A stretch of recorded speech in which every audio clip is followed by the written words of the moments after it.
Welcome to this conversation. Now, here is a conversation I've been looking forward to for a while because here's someone who has not spoken really in public for some time. My guest today is Kanhaiya Kumar, CPI party member, politician, and former student union head of JNU.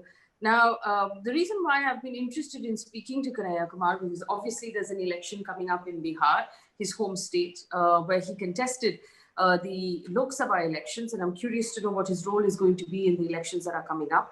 I'm also curious to know what his stand is on the farmer protest, on the migrant labor crisis, on the floods in Bihar, on which he has spoken very little so far.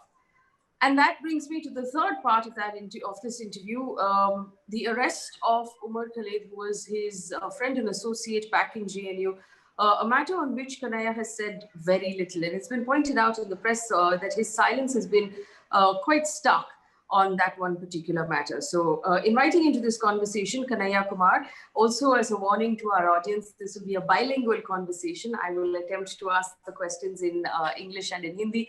Kanhaiya normally prefers to respond in Hindi, so we're just going to have to make do like we always do in this country. Kanhaiya, thank you for speaking with us. I'm just going to first ask you about your silence. A lot has been written about it because from the state of Bihar, we saw was among the worst affected by the labor crisis when people were walking back to their state, after which there were floods, after which we're now going into farmer protests and elections, but you've not said too much. आपकी बड़ी खामोशी रही है इन सारी चीजों के बारे में. Could you tell us where you have been and why you've been so quiet?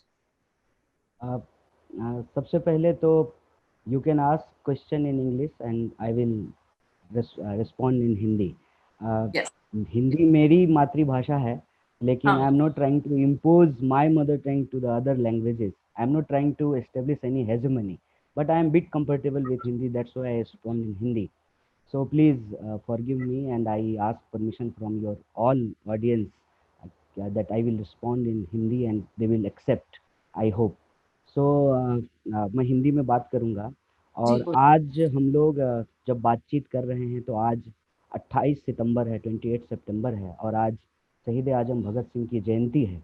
तो सबसे पहले मैं आपके चैनल के माध्यम से, आपके माध्यम से पूरे देश को और आपको शहीद आजम भगत सिंह की जयंती के मौके पे क्रांतिकारी अभिनंदन करता हूं, आपको हार्दिक बधाई देता हूं. और जो आपने सवाल पूछा कि आप पिछले कुछ दिनों से कहाँ थे और चुप थे, यही है, जहाँ थे जो कर रहे थे वही कर रहे हैं. लेकिन जैसा कि आपने अपने ओपनिंग स्टेटमेंट में एक बात कही, हालांकि बहुत हल्के फुल्के तरीके से कही, लेकिन वो बहुत ज़रूरी चीज़ थी कि चुनाव है और हम अब बिहार हमारा होम स्टेट है और बिहार में माइग्रेंट लेबर का एक क्राइसिस हुआ है, बाढ़ है, कोरोना है, इस बीच में चुनाव है, तो हम बात करेंगे. एक्चुअली जब चुनाव आता है तभी देखा गया है अक्सर कि नेताओं को ढूंढा जाता है और नेता भी तभी नज़र आते हैं जब चुनाव होता है. मैं इन दोनों बातों से सहमत नहीं हूँ. मुझे ये भी पसंद नहीं है कि सिर्फ चुनाव के वक्त नेता नज़र आएँ, और मुझे ये भी पसंद नहीं है कि लोग कैमरा लेकर के चुनाव के वक्त ही नेताओं को खोजें. मैं जो कर रहा था मैं वही कर रहा हूँ और मुझे उम्मीद है कि आगे भी मैं वही करता रहूँगा. रही बात कम बोलने की या आवाज़ कम सुनाई देने की, ये बात सच है कि आजकल मैं मीडिया में और सोशल मीडिया में थोड़ा कम एक्टिव हूँ. इसका ये मतलब नहीं है कि मैं ग्राउंड पे एक्टिव नहीं हूँ. मैं थोड़ी सी जानकारी आपको दे देता हूँ. मैं चुनाव लड़ा 2019 में, मैं चुनाव हार गया. हार जीत का हमारे आंदोलन पे, हमारी लड़ाई पे कोई असर नहीं पड़ता है. चुनाव हम लड़ने की कोशिश किए, विपक्षी एकता बनाने की कोशिश किए. अनफॉर्चुनेटली वो यूनिटी नहीं बनी और हम लोगों को नंबर के मामले में हारना पड़ा बीजेपी से, और हम सेकंड किए. वहाँ पे हमने अपनी डिपॉजिट बचाई और हमने ये कोशिश की कि जो मुद्दे हम लोग चुनाव के दौरान उठाए थे उन मुद्दों को लगातार उठाते रहें.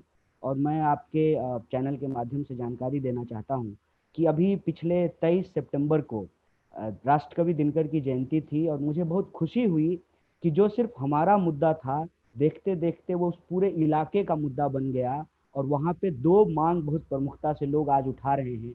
एक कि एक अच्छा अस्पताल, एम्स जैसा एक अस्पताल बेगूसराय में होना चाहिए, और दूसरा ये कि राष्ट्रकवि दिनकर के नाम पे एक यूनिवर्सिटी वहाँ पे बननी चाहिए. और इसी दौरान सरकार ने जो है एक बिल लेकर के आई सीएए, उसके बाद एनआरसी और एनपीआर की बात होने लगी, तो उस दौरान हमने तय किया कि हम ये आंदोलन बिहार की ज़मीन पे करना चाहते हैं। और जो पूरा 38 जिला है, 38 डिस्ट्रिक्ट हैं बिहार के, सभी जिलों में घूमे, जनगण मन यात्रा आयोजित की, पटना में रैली हुई 27 फरवरी को। और रैली से ठीक पहले बिहार विधानसभा में, बिहार असेंबली में एनआरसी के खिलाफ अनअपोज्ड रेजोल्यूशन पास हुआ, जबकि बीजेपी वहाँ सरकार में है। और ये देश के किसी राज्य में पहली बार ऐसा हुआ कि बीजेपी रूल्ड स्टेट में एनआरसी के खिलाफ रेजोल्यूशन पास किया गया।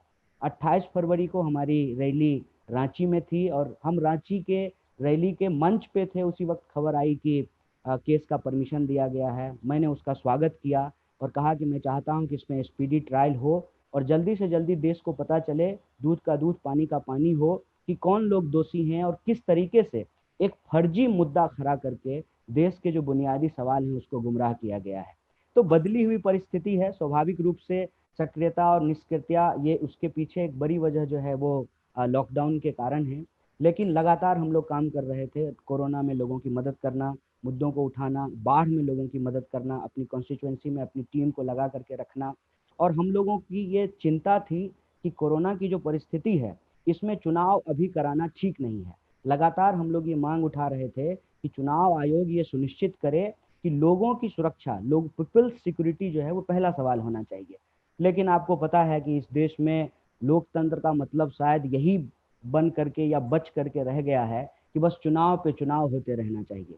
तो ये जो प्रोसीजरल डेमोक्रेसी है और डेमोक्रेसी का जो प्रोसेस है, उसमें पार्लियामेंट्री पार्टी का मेंबर होने के नाते हम भी उसमें पार्टिसिपेट करते हैं। लेकिन हमारी पहली चिंता लोगों का पार्टिसिपेशन, एक्चुअल डेमोक्रेटिक पार्टिसिपेशन और लोगों की सिक्योरिटी, ये है। और ये सवाल हम लोग लगातार इलेक्शन कमीशन से भी उठा रहे थे। हालांकि चुनाव ने जो है, चुनाव आयोग ने डेट घोषित कर दिया है, चुनाव होने वाला है, चुनाव होंगे। मैं फिर से वही बात रिपीट करता हूँ, लोगों के हक और अधिकार के लिए लड़ रहे थे, चुनाव के दौरान भी वही सवाल उठाएंगे, रोजी रोटी, कपड़ा मकान, शिक्षा, स्वास्थ्य, सड़क, बिजली का। और चुनाव के बाद चाहे परिणाम जो भी हो, इन्हीं सवालों को लेकर के लड़ते रहेंगे। I have I have a list of questions in response to the answers that you just gave. My first question is, are you contesting this state assembly election? जी, मैं कैंडिडेट नहीं हूँ, मैं उम्मीदवार नहीं हूँ। लेकिन हमारी पार्टी चुनाव लड़ेगी और पार्टी जो जिम्मेवारी देगी उसको हम चुनाव में जाकर के निभाएंगे। जी, you had of course said that that the lockdown caused you to be silent, but uh, the migrant labor crisis happened in April and May. The elections are happening now in October, November. Technically, हम election के time पे आपको नहीं ढूंढ रहे थे, शायद आपकी आपकी स्टेट के लोग आपको अप्रैल में, जून में ढूंढ रहे थे। तो आपने कहा हम वही कर रहे थे जो हम करते आए। आप क्या कर रहे थे एग्जैक्टली, हमें समझाएंगे? देखिए, एक तो बात ये है कि हमारे स्टेट के लोगों को पता है कि हम क्या कर रहे हैं। अच्छा। जिनके लिए हमने किया है उनको मालूम है कि उनके लिए हमने क्या किया है, कहाँ लोगों के लिए खाने का इंतजाम किया, कहाँ बस का इंतजाम किया, कहाँ ट्रेन का इंतजाम किया। और अपनी लिमिटेड कैपेसिटी में, हमारे पास इतना रिसोर्स नहीं था कि हम कोई बहुत बड़ा सहयोग कर पाते। ज़रूरत पड़ी तो हम दूसरी पार्टियों से भी मदद मांगे। और ये बात मैं ऑन कैमरा बोलता हूँ, मैंने बार बार यह बात स्वीकार की है कि दूसरी पार्टी के नेताओं ने हमको मदद किया है। जैसे दिल्ली में आम आदमी पार्टी के नेताओं ने काफ़ी मदद किया, दूसरे राज्य में दूसरे जो पार्टी का सरकारें हैं उन सरकारों ने भी हमारी मदद की। तो हम जिनका मदद किए हैं उनको पता है। हमारी ये समझ नहीं है कि किसी को आटे का पैकेट देते हुए उसका फोटो खिंचा लो, उसका फोटो खींच करके रख लो और फिर फेसबुक पे अपना पोस्ट पैसा दे करके बूस्ट कराओ, ट्विटर पे ट्रेंड कराओ। और ये परिस्थिति से बस हम बाहर निकलना चाहते हैं। जिनको हम किए हैं, बिहार के लोग ये सवाल नहीं पूछ रहे हैं कि आप क्या किए। एक्चुअली जो लोग दिल्ली मुंबई में बैठे हुए हैं, जिनको लगता है कि जब तक हम सर्टिफिकेट नहीं देंगे तब तक कोई क्रांतिकारी कैसे हो सकता है। तो आज भगत सिंह की जयंती है। क्रांतिकारिता जो है किसी सर्टिफिकेट का मुहताज नहीं होती है। लोगों के लिए हमने काम किया है, उनको पता है। और यही वजह है कि बिहार चुनाव के दौरान भी, मैं आपके ऊपर टिप्पणी नहीं करता हूँ, माफ कीजिएगा, लेकिन बिहार के चुनाव में भी लोग इसीलिए खोज रहे हैं क्योंकि हम इरेलीवेंट नहीं हुए हैं। अगर हम इरेलीवेंट हो गए होते, लॉकडाउन के दौरान लोगों के लिए काम नहीं किए होते, तो लोग लॉकडाउन के बाद भी लोग मुझे नहीं ढूंढ रहे होते। जनता में ये डिमांड है और ये डिमांड इसलिए है क्योंकि हम उनके हक के लिए खड़े होते हैं, उनके लिए काम करते हैं। और उसके लिए मुझे फोटो खिंचवा करके अपने बायोडाटा में लगा करके किसी पार्टी सुप्रीम के पास वो बायोडाटा पेश करके सांसद और विधायकी का टिकट तो लेना नहीं है। इसीलिए लोगों को मालूम नहीं है। वह कल मैं जो है एक अपने पत्रकार दोस्त से बात कर रहा था, तो उन्होंने कहा कि हमारे रिपोर्टर आपको देख नहीं पाए। हम बोले आपके रिपोर्टर हमको देखते कहाँ हैं?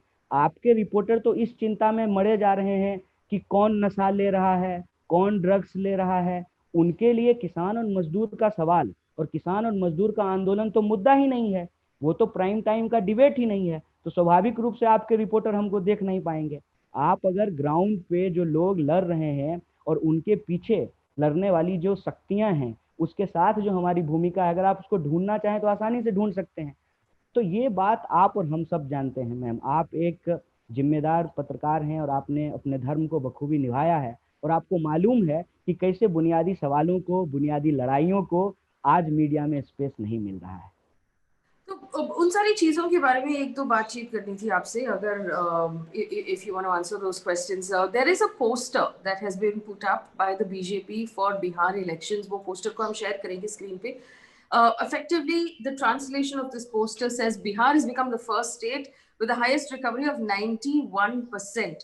50 lakh cases conducted in Bihar. This continues. Bihar will be corona free state under the NDA government. वो शायद वायर का एक आर्टिकल है, उसको हम शेयर करेंगे। I just want to understand from you, from the people of Bihar, what is and you did say, of course, and there have been reports that healthcare is a massive issue. The number of hospitals, number of doctors in Bihar, number of beds, the ratio is sharply lower than some other parts of the country. And there has been a problem as far as COVID is concerned. इस poster का आपका क्या response है? देखिए, सबसे पहली बात तो ये है कि आज जो सत्ता में बैठे हुए लोग हैं वो एक सिद्धांत पे चल रहे हैं, एक थ्योरी पे चल रहे हैं कि 1000 बार झूठ बोलो, लोग झूठ को सच मानने लगेंगे। और हकीकत के सामने झूठ का एक ऐसा पर्दा खड़ा करो, एक ऐसा हसीन सपना गढ़ो कि सच्चाई लोगों के आंख के सामने से गायब हो जाए। लेकिन सच्चाई लोगों के आंख के सामने से गायब होने वाला होता नहीं। सच सच होता है, सच को कभी भी छुपाया नहीं जा सकता है। बिहार की हालत ये है, मैं आपको बता दूं। एक तो जब हजारों मजदूर, लाखों मजदूर हजारों किलोमीटर पैदल चल करके बिहार आ रहे थे, तो सबसे पहला सवाल तो यही पूछना चाहिए ना राज्य से, राज्य की सरकार से, कि भाई आपके यहाँ रोजगार क्यों नहीं है? क्यों बिहार के मजदूरों को अपना घर बार छोड़कर, अपना बीबी बच्चा छोड़कर, अपना परिवार छोड़कर दूसरे राज्यों में जाकर के काम करना पड़ता है? और जब वहाँ काम बंद हो जाता है, वो वापस अपने घर को आते हैं, तो उनको रखने के लिए कोई क्वारंटाइन सेंटर नहीं है। मैं बिहार की बात आपको बता दूं, तो वहाँ पे कोई क्वारंटाइन सेंटर नहीं चल रहा है। शुरू में जब कोरोना काल शुरू हुआ तो पूरे प्रदेश में सिर्फ एक हॉस्पिटल था जो कोरोना डेडिकेटेड हॉस्पिटल था। उसके बाद जब लोगों ने मांग उठाई और हमारे संगठन के ऑल इंडिया स्टूडेंट फेडरेशन के साथियों ने एक निजी अस्पताल का घेराव किया जा करके कि इस अस्पताल को कोरोना अस्पताल बनाया जाए, क्योंकि ये पब्लिक के पैसे से इस अस्पताल को रिलीफ दिया गया है, इसको ऐड दिया गया है। तो इस कोरोना काल में इस प्राइवेट हॉस्पिटल की भी जिम्मेवारी है कि वो कोरोना के उपचार के लिए खोले अपने दरवाजे को। उसके बाद सरकार ने कुछ और निजी अस्पतालों को और कुछ सरकारी अस्पतालों को कोरोना डेडिकेटेड हॉस्पिटल बनाया। आप विजुअल्स को देखेंगे तो एक बेड पे एक इंसान की लाश पड़ी हुई है और दूसरा इंसान अपने हाथ में पानी का बोतल लेकर के, सलाइन का बोतल लेकर के इलाज का इंतजार कर रहा है। अंदर से कोरोना डेडिकेटेड हॉस्पिटल के जो वार्ड थे उसके अंदर से विजुअल्स बाहर आए। और कितना झूठ बोला गया मैं आपको बता दूं। बिहार में आम लोगों की बात तो लोग करना ही बंद कर दिए हैं, जो खास लोग हैं उनको भी इलाज नहीं हुआ है। बिहार में बीजेपी के एमएलसी की मौत हो गई कोरोना से, उनका इलाज नहीं हो पाया। बिहार में सीनियर आईएएस ऑफिसर की मौत हो गई कोरोना से, उनका इलाज नहीं हो पाया। बिहार में जो आम गरीब लोग हैं उनको आत्मनिर्भरता के नाम पर भगवान भरोसे छोड़ दिया गया। सारे क्वारंटाइन सेंटर बंद कर दिए गए और ये कहा गया कि जो लोग बाहर से आ रहे हैं उनको रखने के लिए हमारे पास जगह नहीं है, और जो जगह है तो उस जगह पे अगर हम रखते हैं तो लोग भाग जाते हैं। लोग इसलिए भाग जाते हैं क्योंकि वहाँ पे खाना खाने के लिए खाना नहीं है, और सरकार ने बाद में खाने की कमी के चलते उन सारे सेंटर्स को बंद कर दिया। आज स्थिति ये है कि जब टेस्ट ही नहीं होगा तो कैसे पता चलेगा कि एक्चुअल मरीज की संख्या क्या है? सबसे कम टेस्ट अगर कहीं हो रहा है जिन राज्यों में, उनमें से एक बिहार है। कोरोना पर पूरी तरीके से यह सरकार फेल है, चाहे वो केंद्र की सरकार हो या राज्य की सरकार। और आज कोरोना को लेकर के लोगों के बीच में ये अफवाह फैलाई जा रही है कि कोरोना कोई बीमारी नहीं है, कोरोना एक अफवाह है। मतलब जब इनको लगा कि लॉकडाउन लगाना जरूरी है तो वो लॉकडाउन किए, लेकिन लॉकडाउन लगाने के बाद इनको लॉकडाउन में राजनीतिक फायदा दिखने लगा तो ये लॉकडाउन लगाए रखे। और आज जब केसेस बढ़ रहे हैं तब ये लॉकडाउन के ऊपर बात नहीं करना चाहते हैं, कोरोना के इलाज के ऊपर बात नहीं करना चाहते हैं। जो बजट है उसमें जो हेल्थ बजट में लगातार कटौती हुई है उस पर बात नहीं करना चाहते हैं, जो अस्पतालों की उपलब्धता है उस पर बात नहीं करना चाहते हैं, आयुष्मान भारत का जो फेलियर हुआ है इस दौरान उसके ऊपर बात नहीं करना चाहते हैं। इसीलिए हम लोग बार बार कहते हैं कि अगर चुनाव हो रहा है तो चुनाव इस आधार पर नहीं होना चाहिए कि 15 साल वर्सेज 15 साल, 15 ईयर्स वर्सेज 15 ईयर्स, इसके कंपेरिजन पे बात नहीं होना चाहिए। बात ये होना चाहिए कि जिन मुद्दों पर लोगों ने आपको वोट दिया, शिक्षा, स्वास्थ्य, सड़क, बिजली, पानी, उसकी क्या स्थिति है। और उसकी स्थिति आज भी यही है कि बिहार गरीब राज्यों में से सबसे एक गरीब राज्य है। बार बार ये सपना हम युवाओं को दिखाया गया कि बिहार को हम विशेष राज्य बनाएंगे। क्या हुआ? लगातार भाजपा के साथ सरकार है नीतीश जी की, विशेष राज्य का सपना क्यों नहीं पूरा हुआ? लाल किले के प्राचीर से माननीय प्रधानमंत्री ने लाखों करोड़ की घोषणा की, क्या हुआ उन योजनाओं का? हम ये देख रहे हैं कि पुल उद्घाटन से पहले ही टूट जाता है और फिर उस पर सरकार की सफाई ये आती है कि पुल जो है, पुल नहीं टूटा है, पुल को जोड़ने वाली सड़क टूट गई है। मतलब हम कह दें कि कोई इंसान का एक्सीडेंट हुआ है, बोलेगा नहीं नहीं एक्सीडेंट नहीं हुआ है, बस पैर टूट गया है। ये कौन सा तर्क है? मैं कहता हूं कि इन्हीं बुनियादी सवालों पे बात होनी चाहिए। और चुनाव में मुद्दा अगर हो तो जनता के मुद्दे हो, उनके आम सरोकार के मुद्दों को उठाना चाहिए। और उसमें स्वास्थ्य जो है एक बहुत बड़ा मुद्दा है, और स्वास्थ्य पे जो सरकार की का फेलियर है उस पर हम लोगों को बात करनी चाहिए। कोरोना पे जो अनियमितता रही है, जो अनप्लान तरीके से चीजों को किया गया है, जो हमारी स्वास्थ्य की लचर व्यवस्था एक्सपोज हुई है, उस पर हमको बात करनी चाहिए। आपकी जो पार्टी है, you talked about the fact that there are two main groups of people that your party associates with: workers, obviously as a left party, and farmers. There are two sets of bills that have been passed through Parliament: Labour Code modifications and the farmers' bills. इन दोनों चीजों को लेकर there is a lot of debate happening across the country. सरकार का कहना है कि farmers को मिसलीड किया जा रहा है, उनको बोला जा रहा है कि ये गलत है, बट एक्चुअली सरकार का कहना है ये तो उनके लिए इंडिपेंडेंस डे की तरह है, ये उनका नया 1947 का उनका नया इंडिपेंडेंस है। और उनका कहना है कि ये लेबर लॉज, लेबर चेंजेस जो लेके आया है, इस सिस्टम को इतना सिंप्लीफाई किया जा सकता है कि बहुत फैक्ट्रियां लगेंगे हमारे देश में, और फैक्ट्री लगेंगे तो सबको नौकरियां मिल जाएगी। तो ये दोनों अच्छी बात है। I want to understand what your stand is on both of these things and what the stand is of your party is on these two bills and the manner in which they were passed through Parliament.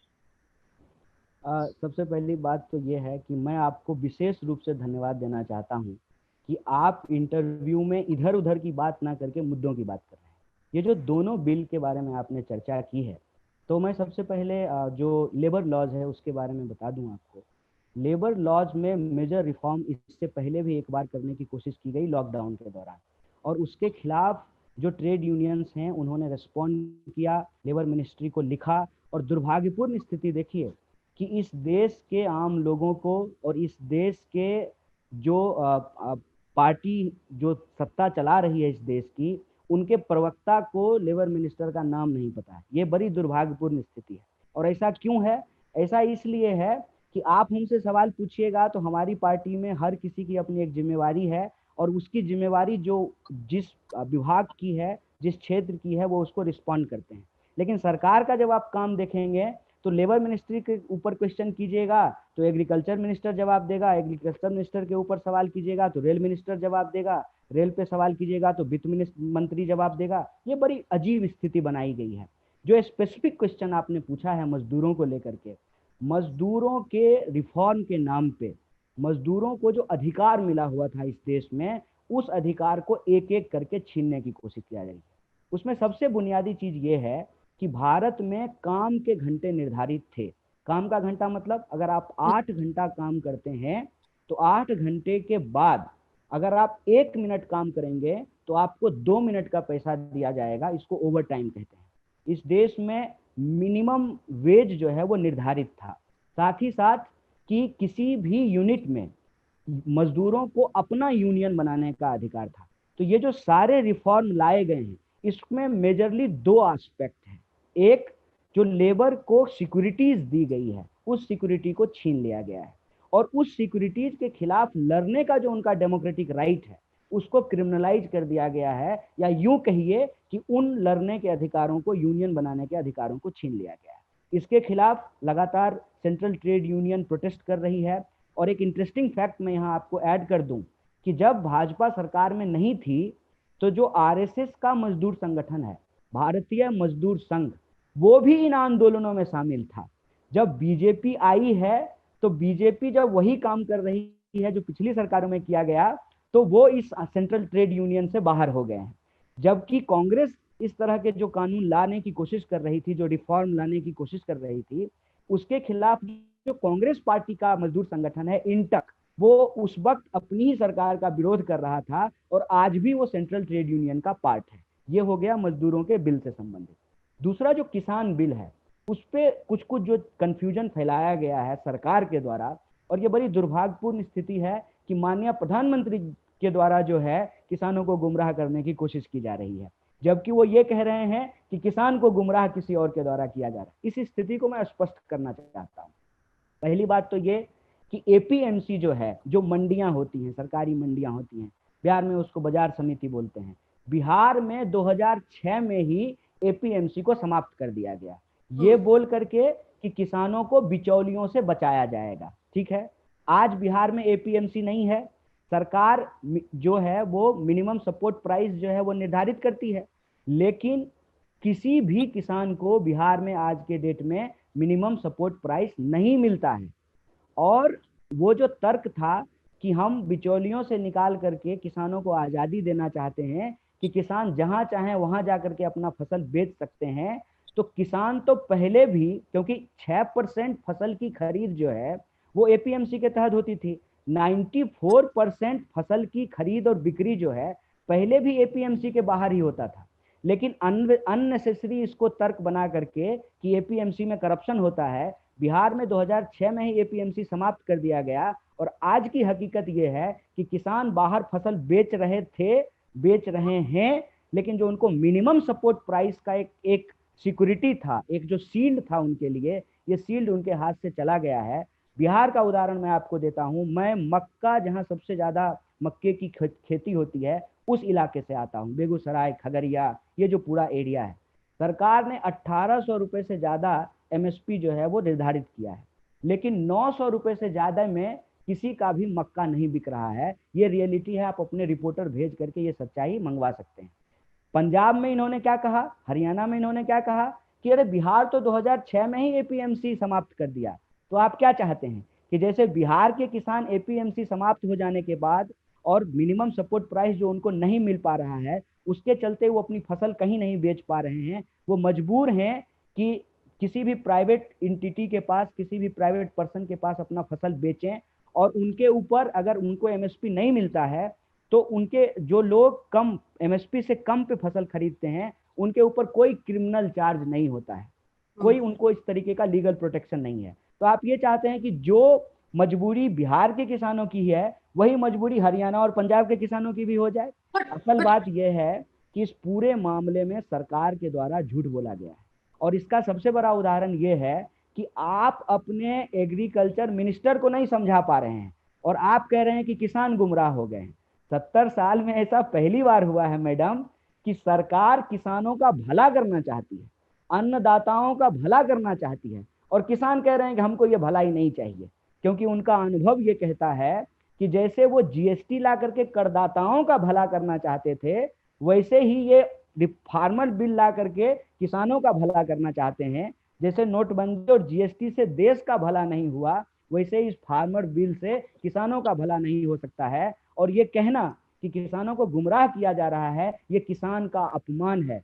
जो खेती करते हैं, जो मेहनत करते हैं, उनके पास ये समझ होती है कि कैसे फसल उगाई जाए, वो समझ सकते हैं कि अपने फसल के दाम को कैसे बचाया जाए। मैं समझता हूं कि माननीय प्रधानमंत्री जी ने कृषि प्रधान देश में किसानों का अपमान किया है, उनको किसानों से माफी मांगनी चाहिए और किसानों के जो मांग हैं उसको जायज तरीके से समझते हुए ये परेशानी समझनी चाहिए कि भाई अगर आप मोबाइल बनाते हैं तो आप उसका रेट तय करते हैं, आप अगर जूते का दुकान चलाते हैं तो आप उसका रेट तय करते हैं। हम किसान हैं, हम अगर टमाटर उगाते हैं तो हम तय नहीं कर सकते हैं कि टमाटर का दाम क्या होना चाहिए, प्याज का दाम क्या होना चाहिए। और एक आखिरी बात जो सबसे इंपॉर्टेंट है, वो मैं आपके चैनल के माध्यम से देश की जनता को बताना चाहता हूँ कि ये लड़ाई सिर्फ किसान की लड़ाई नहीं है, ये लड़ाई इस देश के मिडिल क्लास की लड़ाई है। ये हमको समझना पड़ेगा कि मिडिल क्लास को जैसे 10 रुपए का प्याज 80 रुपए में खरीदना पड़ता है, कल को जब बड़े बिचौलिए, छोटे छोटे बिचौलिए तो खत्म हो जाएंगे, लेकिन जो देश का सबसे बड़ा बिचौलिया है, जो प्रधान बिचौलिया है, उसी के पास यह एकाधिकार होगा कि वो सारे फसल को खरीद सकता है। तो कल को यही प्याज किसान से वो 8 रुपए में खरीदेंगे और आपको 800 रुपए किलो खरीदना पड़ सकता है। और मैं जियो का एक उदाहरण आपके चैनल पे देना चाहता हूं कि जब जियो आया तो फ्री में धन धनाधन करा रहा था, लोग खूब जियो का जो है सिम खरीदे, और जब बड़ी बड़ी कंपनियां इस मोनोपोली के खेल से आउट हो गई तो आज हकीकत क्या है, आज महंगा डेटा हमको खरीदना पड़ रहा है और स्पीड भी हमको नहीं मिल रहा है। ये खेल हमको समझना पड़ेगा कि कोई भी प्रोग्रेसिव सोसाइटी वो मोनोपोली से चॉइस की तरफ जाती है, और आज मोनोपोली के इस राज में ये हो रहा है कि हम चॉइस से मोनोपोली की तरफ जा रहे हैं। इसका हमको विरोध करना चाहिए। आपने जीएसटी की जिक्र की थी। I just want to ask you question about GST. CAG का एक रिपोर्ट आया है कि सरकार ने जीएसटी, जो राज्य स्टेट गवर्नमेंट्स को जीएसटी ट्रांसफर करनी थी, उन्होंने ट्रांसफर की नहीं, उन्होंने अपने पास रखा और बाकी दूसरी चीजों पे खर्च किया। और there is a question now about federalism, because every state has a certain right to make its own decisions. States are represented in the Rajya Sabha.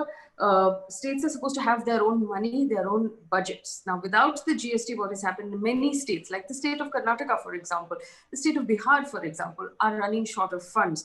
There is a report from the Asian Development Research Institute that says Bihar's economy is likely to shrink between 15 and 18% in this financial year because of all of the things that we have already talked about, and the fall in GDP collection and transfer. States are paying for PPEs right now, which the central government has said that they're not going to pay for anymore. States paid for the transport of migrant laborers on the Indian Railways back to their homes. They're also entirely lifting the cost of feeding and looking after corona patients. Is there a risk here of states like Bihar completely running out of funds? And is that a risk to the federalism of this country? ये आपने एक बहुत ही important constitutional question raise किया है। GST के संबंध में 2-3 चीज मैं स्पष्ट करना चाहता हूँ। पहली बात तो ये कि इन्होंने ये दावा किया था कि जीएसटी के बाद जो हमारा टैक्सेशन सिस्टम है वो ईज हो जाएगा, जबकि हमने ये देखा कि जो छोटी पूंजी स्मॉल कैपिटल के बिजनेस को रन करने वाले लोग थे उनके लिए ईज नहीं हुआ, बल्कि उनके लिए और कॉम्प्लिकेटेड हो गया। हर छोटे छोटे फर्म को सीए रखना पड़ रहा है, सारे टैक्स का जो है, जो बहुत ही कॉम्प्लेक्स सिस्टम है, उसमें जो है उनको टैक्सेशन को समझना और टैक्स भरने की प्रक्रिया को समझना, उसमें उनको एक्स्ट्रा खर्च करना पड़ रहा था। जीएसटी कानून की दिक्कत ये रही कि उसमें तो अभी तक दर्जनों रिफॉर्म कर चुकी है सरकार खुद ही, दर्जनों उसमें रिफॉर्म किए जा चुके हैं। दूसरा, उसके रिजल्ट्स क्या हुए हैं? रिजल्ट ये हुआ है कि लॉकडाउन से ठीक पहले केरला, पंजाब और कई राज्य के मुख्यमंत्री एक डेलीगेशन लेकर के सेंट्रल गवर्नमेंट से मिलने के लिए आए कि आप हमारा जीएसटी का बकाया वापस कीजिए, वरना हमको स्टेट चलाने में दिक्कत हो रही है। आपने बिहार राज्य की बात की, बिहार में शराब पे पाबंदी है, और लॉकडाउन के दौरान हमने क्या देखा कि सारे स्टेट के पास रेवेन्यू की कमी हो गई, और शराब से रेवेन्यू निकाल करके सरकारी कर्मचारियों को वेतन देने की परिस्थिति राज्य के सामने उत्पन्न हो गई। इसीलिए हम ये कहते हैं कि आज चाहे जीएसटी हो, नोटबंदी हो, या फिर ये लॉकडाउन हो, या फिर किसानों और मजदूरों के को रिफॉर्म के नाम पे जो बिल लाया गया है, ये दरअसल इस देश में जो प्रोडक्टिव कैपिटल है उस प्रोडक्टिव कैपिटल को तबाह करने के लिए लाया गया है। और आज सिर्फ मजदूर का काम बंद नहीं हुआ है, सिर्फ मजदूर तबाह नहीं हुए हैं, सिर्फ फुटपाथ पे सोने वाले लोग परेशान नहीं हुए हैं, वो मजदूर जिन फैक्ट्रियों में काम करते थे, उनके मालिक जो कोठियों में रहते थे, आज दोनों को तबाह कर दिया गया है। नोटबंदी और जीएसटी के बाद किसी तरह से उन्होंने इस शॉक को बर्दाश्त कर लिया था, लेकिन लॉकडाउन के बाद जो इकोनॉमी ठप हुई है, इसका बुरा असर इस देश के रेवेन्यू पे पड़ा है। और खास करके बिहार जैसे राज्य, जो बहुत गरीब राज्य हैं, जिनके पास रेवेन्यू का और कोई माध्यम नहीं है, वहाँ पे शराब की भी बंदी है, शराब से भी वहाँ पे कोई टैक्स नहीं आता है, उस राज्य में आज ये क्राइसिस ये है कि अपने सरकारी कर्मचारियों को वेतन देने के लिए, पेमेंट देने के लिए उनके पास पैसा नहीं है। और ये सिर्फ गरीब राज्य के साथ नहीं हो रहा है। आप मुंबई में रहती हैं, मैं महाराष्ट्र के बारे में एक फैक्ट आपको बताता हूँ।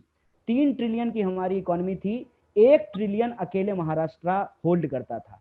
और उस रिच राज्य को भी आज आजादी के बाद पहली बार ऐसा हुआ है कि अपने कर्मचारियों को वेतन देने के लिए बैंक से लोन लेना पड़ा है, जिसपे उनको 18% का जीएसटी भरना पड़ेगा। तो सरकार उनको केंद्र सरकार उनको उनके जीएसटी का हिस्सा नहीं दे रही है, और वो लोन लेकर के अपने कर्मचारियों को पेमेंट कर रहे हैं, जिन पे उनको कोई रिलीफ नहीं मिलेगा बैंक की तरफ से, क्योंकि केंद्र सरकार ने कहा है कि नहीं भैया, हम तो बैंक से तो जीएसटी वसूलेंगे। तो ये जो पूरा का पूरा खेल है कि कैसे अपने चंद अरबपति दोस्तों को फायदा पहुंचाने के लिए इस देश के जो इंडस्ट्रियलिस्ट हैं, जो मजदूर हैं, जो किसान हैं, जो मिडिल क्लास है, जो आम लोग हैं, उनको पूरी की पूरी तरीके से एक संकट की परिस्थिति में धकेल दिया गया है। I must also ask you now about the charge sheet of the Delhi riots, the arrest of Umar Khalid, and the naming of people like Salman Khurshid, Prashant Bhushan, Yogendra Yadav, people like this in this Delhi riots charge sheet by the Delhi police. If we first talk about, again, Umar Khalid and his arrest using the UAPA, which is a law of terrorism in this country. It's a very strict law. It's a very harsh law. Again, there have been some write-ups in the press about the fact that you've maintained a silence on his arrest. Is there a reason why you've maintained a silence and you haven't spoken up? Again, it is complete lie. See, this is a kind of ideological attack on me. Why? Because I never use Bhagat Singh against Mahatma Gandhi. मेरा ideological position जो है ना, वो बिल्कुल clear है। हम ये देखते हैं कि जब भगत सिंह कहते हैं कि बम और पिस्तौल कभी इनकलाब नहीं ला सकते, और गांधी कहते हैं करो या मरो, तो हम गांधी और भगत सिंह को एक दूसरे के विरोधी के रूप में नहीं देखते हैं। हम देखते हैं कि गांधी और भगत सिंह एक दूसरे के साथ खड़े हो रहे हैं।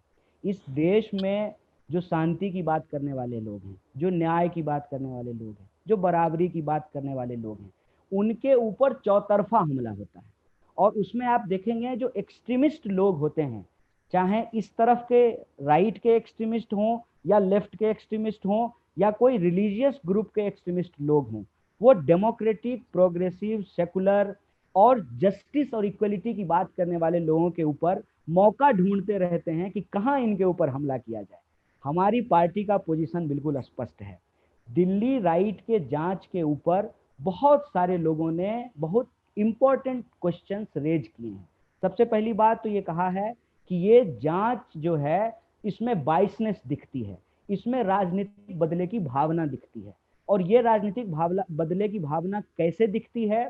तो जो लोग शांति की बात कर रहे थे, जो अपने हाथ में गांधी जी का फोटो लिए हुए थे, अंबेडकर जी का फोटो लिए हुए थे, मौलाना अबुल कलाम आजाद का फोटो लिए हुए थे, उनको जो है आज दिल्ली राइट का दोषी साबित किया जा रहा है। और जो लोग खुलेआम गोली मारो की बात कर रहे थे, गालियां निकाल रहे थे, पुलिस को धमका रहे थे, उनके ऊपर कोई कार्रवाई नहीं की गई है। मैं समझता हूं कि भीमा कोरेगांव मॉडल को जब आप देखेंगे तो वहां पे क्या हुआ कि जो लोग शांतिपूर्ण इकट्ठा हुए लोगों के ऊपर पत्थरबाजी किए, उनके ऊपर कोई कार्रवाई नहीं हुई, कोई एफआईआर नहीं हुआ। और पूरे देश से चुन चुन के जो बोलने वाले पत्रकार थे, जो एकेडमिशियन थे, जो सामाजिक कार्यकर्ता थे, चुन चुन करके उनको उन केसों में डाल दिया गया। एक एग्जाम्पल मैं बताता हूँ, मुझे न्याय की प्रक्रिया में भरोसा है। अभी जब डॉक्टर कफील खान की रिहाई की गई तो कोर्ट ने साफ साफ शब्दों में कहा कि यूएपीए लगाने की कोई जरूरत नहीं थी। ये कोर्ट का ऑब्जर्वेशन है। और उसी यूएपीए का इस्तेमाल करके दिल्ली में भी बहुत सारे लोगों को गिरफ्तार किया गया है। ये जो कहा जा रहा है कि हम बोल नहीं रहे हैं, ये बिल्कुल गलत बात है। हमारी पार्टी ने इस पे पोजीशन लिया है और पार्टी एक डेलीगेशन लेकर के माननीय राष्ट्रपति जी से भी मिला और न्यायिक जांच की मांग की है। दिल्ली पुलिस के द्वारा जो जांच की जा रही है उस पर सवाल उठाते हुए कि इसमें राजनीतिक बदले की भावना झलकती है, न्यायिक जांच होनी चाहिए। हम ये नहीं कह रहे हैं कि जो लोग हिंसा के दोषी हैं उनके ऊपर कार्रवाई नहीं हो, लेकिन जो लोग सरकार से सवाल पूछते हैं उनको कटघरे में खड़ा करके उनके ऊपर कार्रवाई करना गलत है। और मुझे ये लगता है कि आज भगत सिंह की जयंती है, जो लोग किसानों के लिए बोल रहे हैं, जो मजदूरों के लिए बोल रहे हैं, जो दलितों, आदिवासियों, इस देश के मिडिल क्लास के हक और अधिकार की बात कर रहे हैं, न्याय और बराबरी की बात कर रहे हैं, जो महिलाओं के लिए लड़ते हैं, उन तमाम लोगों की लड़ाई भगत सिंह के सपनों को, भारत को बनाने की लड़ाई है। और उनके ऊपर अगर यूएपीए सरकार के द्वारा लगाया जाता है तो मैं समझता हूं कि माफी वीर जब सत्ता पे बैठ जाते हैं तो संघर्ष करने वाले की आवाज को दबाना लाजमी और स्वाभाविक है। So, okay, so I'm going to now be a journalist here because you've given me a fairly long answer, but you've not said the name of Umar Khalid even once in this answer. Do you condemn his arrest? Yes I do. और मैंने इसके ऊपर जो है एक statement जारी किया है। हमने जो है पूरे देश के अंदर जो राजनीतिक जो पॉलिटिकल कॉन्टेक्स्ट है उस कॉन्टेक्स्ट पे अपनी बात रखी है। जानबूझ करके ये बाइनरी बनाया जा रहा है। मैं समझता हूँ कि नाम और उपनाम में फंसने की बजाय लोगों की जो लड़ाइयाँ हैं, उस लड़ाई के जो मुद्दे हैं, उन मुद्दों के साथ हमको खड़ा होने की ज़रूरत है। और जो लोग भी इस लड़ाई को हिंदू और मुसलमान की बाइनरी में बनाना चाहते हैं, मुझे लगता है कि वो भाजपा के ही काम को आगे बढ़ा रहे हैं। और ये मुझे बहुत दुख है कि दिल्ली में बैठे हुए हमारे कुछ दोस्त जो हैं वो ऐसा प्रोजेक्शन करते हैं कि वो भाजपा से लड़ रहे हैं, लेकिन दरअसल वो जो नैरेटिव खड़ा करते हैं वो भाजपा के पक्ष में जाता है, वो भाजपा के काम को ही आगे बढ़ाते हैं। There have been reports that the Gathbandhan or the alliance being made by the left parties, the RJD, the Congress, is actually having some trouble. Now, there is also reports that the NDA alliance is facing some seat-sharing trouble of its own, but they've got their own Robin Hood, Chulbul Pandey, to now join them, and we'll come to that police officer joining politics in a bit. But I want to ask you, what are the challenges? Is it only seat-sharing within the within the opposition alliance? Is there more to it? And are these challenges that can be solved before election, because there isn't too much time? देखिए, समय तो नहीं है इस चुनाव के लिए, इसमें कोई दो राय नहीं है, क्योंकि पूरे लॉकडाउन के दौरान और लॉकडाउन के बाद इस बात पे बड़ी उहापोह रहा कि बिहार का चुनाव होगा कि नहीं होगा।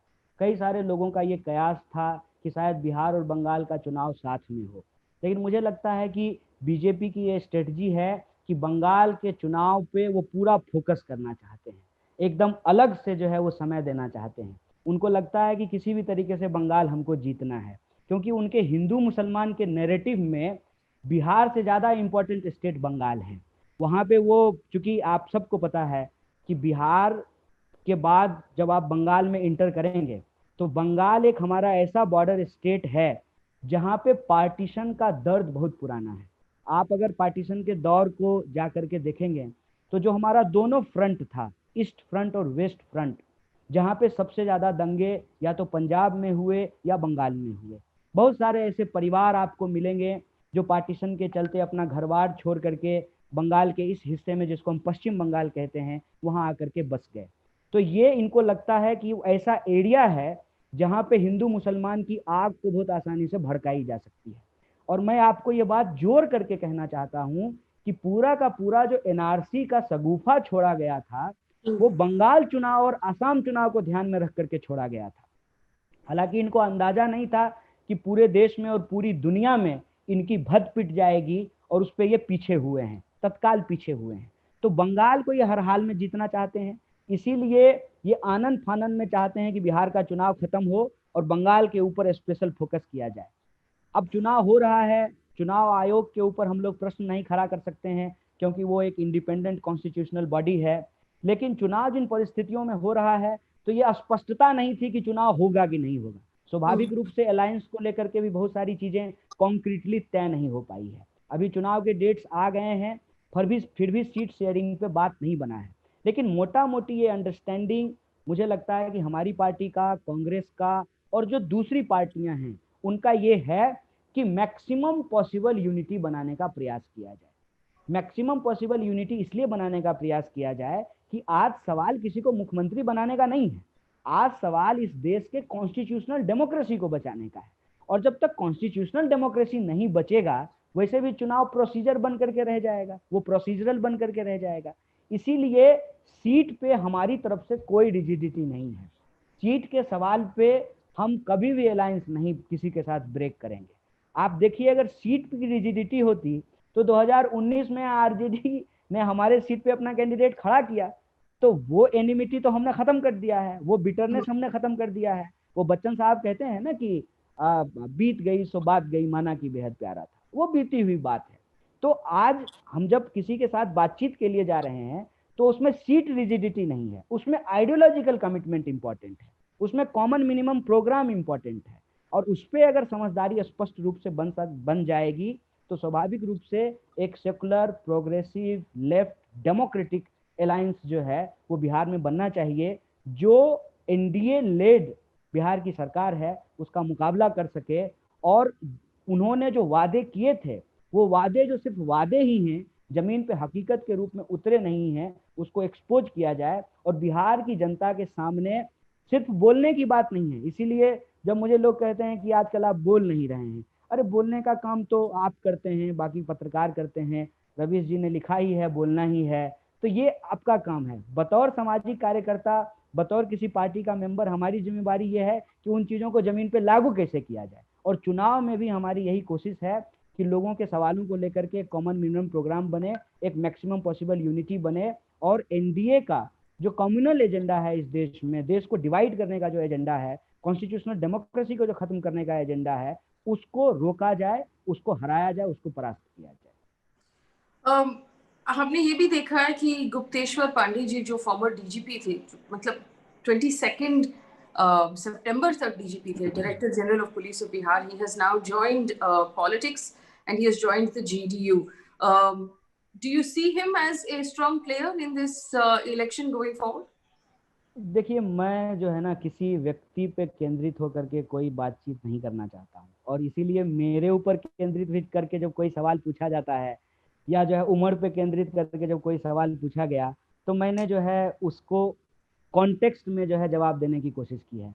मेरा मानना है कि देखिए, देश में किसी को भी चुनाव लड़ने का अधिकार है। मतलब पत्रकार भी अपना काम छोड़ करके चुनाव लड़ते हैं, वकील भी अपना काम छोड़ करके चुनाव लड़ते हैं, सरकारी नौकरी करने वाले भी।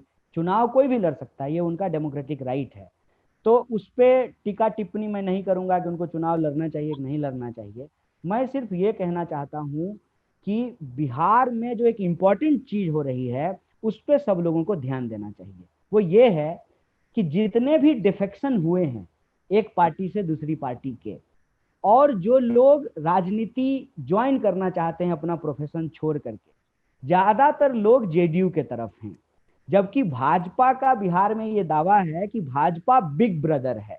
तो क्वेश्चन ये होना चाहिए कि कोई भी लोग जो राजनीति छोड़ के जा रहे हैं, तो भाजपा क्लेम कर रही है कि बिहार में अब वो बिग ब्रदर है, तो वो बीजेपी में क्यों नहीं जा रहे हैं, और डिफेक्शन में लोग भाजपा में क्यों नहीं शामिल हो रहे हैं। तो कहीं ये एक भ्रम तो नहीं है, कहीं एक इल्यूजन तो नहीं है।